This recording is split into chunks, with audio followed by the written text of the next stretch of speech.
UGC act के विरोध में चल रहे आंदोलन के बीच सोमवार को अनिल मिश्रा सहारनपुर पहुंचे। यहां उन्होंने भीम आर्मी की ओर से दी गई विरोध की चेतावनी पर तीखी प्रतिक्रिया दी और कहा कि वे किसी भी चुनौती से डरने वाले नहीं हैं और जरूरत पड़ी तो हजारों बार सहारनपुर आएंगे। अनिल मिश्रा ने कहा कि भीम आर्मी ने उनके कार्यक्रम का विरोध करने की चेतावनी दी थी, लेकिन इसके बावजूद वे जानबूझकर सहारनपुर आए हैं। उन्होंने कहा कि अगर इस तरह के चैलेंज मिलेंगे तो मैं एक बार नहीं, हजार बार यहाँ आऊंगा। उन्होंने केंद्र सरकार पर असंवैधानिक कानून बनाने का आरोप लगाते हुए कहा कि ऐसे कानून देश को पतन की ओर ले जा रहे हैं। मिश्रा का कहना था कि सरकार सनातन और सवर्ण समाज को कमजोर करने का प्रयास कर रही है। उन्होंने दावा किया कि नॉर्थ इंडिया के हर जिले और तहसील में यूजीसी एक्ट के खिलाफ आंदोलन चल रहे हैं, लेकिन उन्हें जानबूझकर रोका जा रहा है। मिश्रा ने कहा कि उनके कार्यक्रमों को अनुमति और सुरक्षा नहीं दी जा रही। अनिल मिश्रा ने कहा कि यूजीसी एक्ट किसी के हित में नहीं है, बल्कि ये प्रतिभाओं का दमन करने के लिए लाया गया है। उन्होंने मांग की कि इस कानून को तुरंत वापस लिया जाए। साथ ही उन्होंने आरक्षण व्यवस्था को समाप्त करने और SC/ST एक्ट को भी खत्म करने की मांग उठाई। मिश्रा ने कहा कि सनातन धर्म को पुनः मजबूत करने की जरूरत है और इसके लिए समाज को एकजुट होकर आगे आना होगा। आज सहारनपुर के लोगों ने मुझे बुलाया और मेरे को भी पकड़ा हाथ लगा। दिल से प्रसन्नता हुई, इसलिए मैंने कहा सहारनपुर जाएंगे तो मैं आया। हालांकि मुझे ये ज्ञान में आया था कल कि शायद परमिशन जो दी गई थी वो कैंसिल कर दी थी प्रशासन ने, क्योंकि प्रशासन के ऊपर भीम आर्मी का कुछ दबाव था कारण। लेकिन मैंने कहा कि सौहार्दपूर्ण वातावरण में हम लोग शांति प्रिय, हम लोग मिलने जुलने एक दूसरे से आ सकते हैं। तो मैं इसलिए जानबूझ के आया कि मिलना आवश्यक है। भले ही एक बार मीटिंग और प्रोग्राम ना हो, लेकिन मैं मिलूंगा जरूर इसी दर्द और इसी संकल्प के साथ। तो सर, जैसे आप यहाँ क्या क्या कठिनाइयों का सामना करना पड़ा, क्या कठिनाई है? आज तक तो कुछ नहीं है। लोग बस ये प्रोग्राम कैंसिल हो गया, हम लोगों की जो शांतिपूर्ण मीटिंग होनी थी वो भी कैंसिल कर दी गई। साथ ही प्रशासन इतना दबाव में आ चुका है कि प्रशासन हम लोगों को बोलने का अवसर नहीं दे रहा। प्रशासन हमारे संवैधानिक अधिकारों की रक्षा नहीं कर पा रहा, बल्कि उल्टा हो रहा है कि प्रशासन भीम सेना वाले जो कुछ ही लोग हैं, वो चंद लोग, उनके दबाव में आके हम सवर्ण और सनातनी जो है सब सनातनियों का अपमान कर रहा है और उनके विरुद्ध जो संवैधानिक कानून लाए गए उनका ये आंदोलन भी कर रहे हैं। जबकि हम अपनी जो आवाज है, हमारा जो आंदोलन है, शांतिपूर्ण तरीके से सिर्फ यूजीसी के लिए, आरक्षण के लिए, SC/ST एट्रोसिटीज एक्ट के लिए, इन सब बातों के लिए है।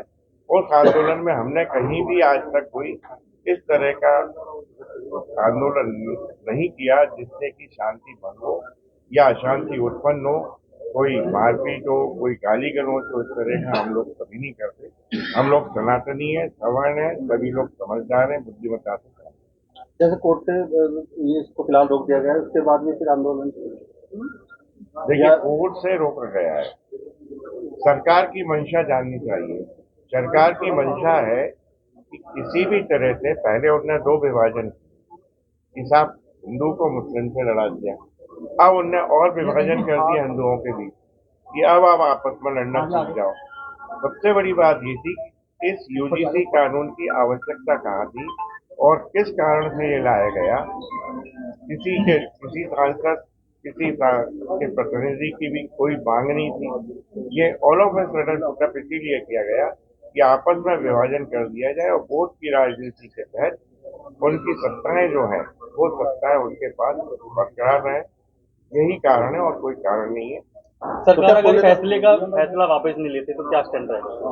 देखिए, सुप्रीम कोर्ट तो निश्चित ही, क्योंकि संवैधानिक है यूजीसी कानून, सुप्रीम कोर्ट निश्चित ही उसे निरस्त करेगा, अल्ट्रा वायरस डिक्लेयर करेगा, संवैधानिक डिक्लेयर करेगा। लेकिन सरकार ने जैसा पूर्व में किया, SC/ST एट्रोसिटीज एक्ट, जब 18 में ऑलरेडी रिलैक्सेशन दे दिया गया था सुप्रीम कोर्ट द्वारा, लेकिन तुरंत ही दबाव में आकर, राजनीतिक दबाव था, वोटों की राजनीति, एक बिल पेश होता है और उसके तहत उसको और कठिन बना दिया जाता है। तो सरकार पे हम बिल्कुल भरोसा नहीं कर सकते। सरकार सिर्फ वोट की राजनीति और दबाव की राजनीति करती है। तो क्या आपने इस मुद्दे पर यूनिवर्सल ग्रांट कमीशन या केंद्र सरकार से सीधे बातचीत की कोशिश की है? इसमें यूनिवर्सल ग्रांट कमीशन आज कुछ नहीं कर सकता। केंद्र सरकार को अभ्यावेदन लगातार देश में जहाँ भी आंदोलन हो रहे हैं, शांतिपूर्ण तरीके से जहाँ भी प्रोटेस्ट हो रहे हैं, सभी लोग भेज रहे हैं, लेकिन केंद्र सरकार ने आज तक इसमें कोई जवाब नहीं दिया, ना ही वो उत्तर देना उचित समझ रहे हैं, क्योंकि सवर्ण और सनातनियों को वो अपने यहाँ पे ये मानते हैं कि ये तो हमारे पॉकेट में रखे हुए हैं, इनको तो हमें वोट देना ही। लेकिन आगे भविष्य में ये तय है कि अब सनातन की रक्षा करते हुए आगे बढ़ेगा और हमें अब कोई राजनीतिक दल की आवश्यकता नहीं है।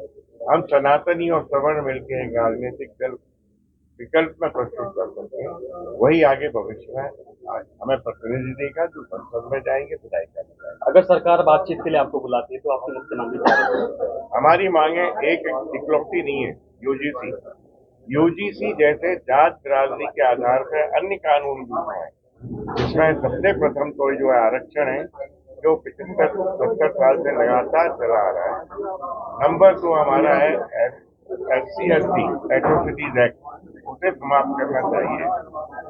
यूजीसी है, इसको भी समाप्त करना चाहिए।